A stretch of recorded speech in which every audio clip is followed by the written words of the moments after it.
Getting background removed from any picture or from your logo on corelDRAW is much easy. All you have to do is to understand what step you need to follow.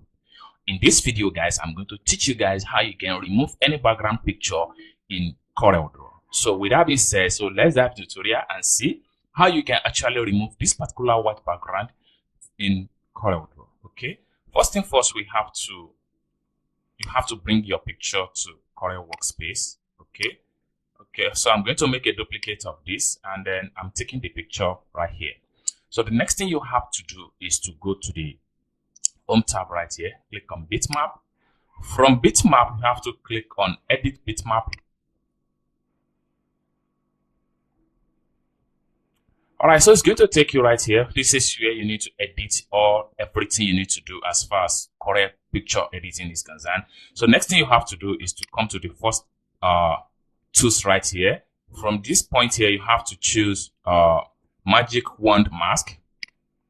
When you choose Magic Wand Mask, just select the white background. You're going to see that all the area of the image that you want to remove will be selected and leave the original image behind. So next step you have to take is to go to Mask right here. So from Mask, make sure you choose Invert Mask. Okay. When you choose Invert Mask, the selection is going to be deselect. Then the next thing you have to do and leave the original image selected. Next thing you have to do is to click on Save. Then after click on Save, you make sure that your work is saved before you can actually come right here and close this tab. With that, your image background is going to remove completely, just like what you see on this screen right here.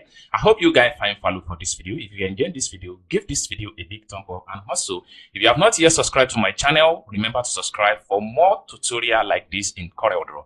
Thank you guys for watching, and I hope to see you guys in my next video. Bye.